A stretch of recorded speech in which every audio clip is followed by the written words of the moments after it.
Je suis stupéfait de la façon dont on confère une dimension historique à des histoires inventées de toutes pièces dans la Bible et calquées sur d'autres éléments, d'autres histoires. Pourtant, l'Ancien Testament fournit largement, c'est ça qui est paradoxal, dans ce qu'on appelle la deuxième partie de l'Ancien Testament, qui est les prophètes, et la troisième partie qui sont les chroniques ou les hagiographes, il fournit abondamment de quoi prendre conscience du caractère tout à fait factice du Pentateuque et notamment du récit d'Exode. Quand j'entends Roger Sabat parler de l'Exode, je suis assez stupéfait. Il en parle comme si c'était une réalité historique. Alors que finalement c'est une fiction, mais une fiction qui peut avoir été greffée sur des choses qui se sont produites ailleurs, dans un autre temps et pour un autre peuple. Mais quand on comprend les enjeux politiques qui traversent l'Ancien Testament, à la mort de Salomon, et je répète qu'on a considérablement sous-estimé l'impact de la mort de Salomon et du schisme sur le discours. Les gens croient, naïvement, que voilà, il y a eu un schisme,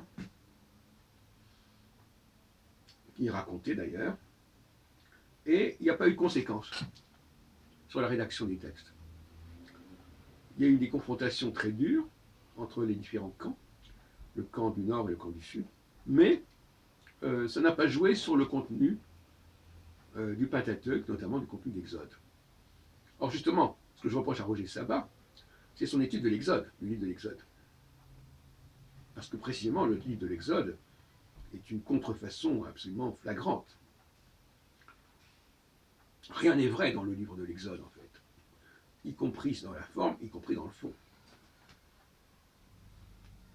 Entendons par là que on voit bien que Isaïe 45 a servi de référence à l'Exode. Et on parle dans l'Exode des Bnei Israël, alors que il s'agit des Judéens. Mais même pas, puisque de toute façon, tout ça c'est une fable. Mais par-delà la fable, ce qui est intéressant, c'est que cette fable, elle est écrite à l'avantage des Israélites et non pas des Judéens. C'est ça qui est intéressant. Qui a intérêt à ce que cette fable ait été écrite? Et il semble que, je n'ai pas lu attentivement son livre, je ne me souviens plus d'accord de ce que j'ai lu, mais il semble qu'il est complètement, Sabat complètement ignoré cette problématique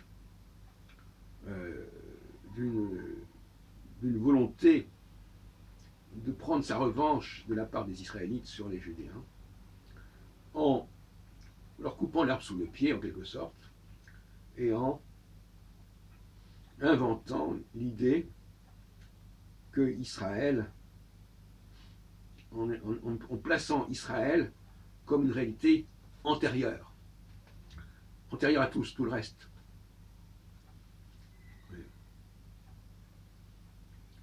Et c'est une supercherie littéraire flagrante.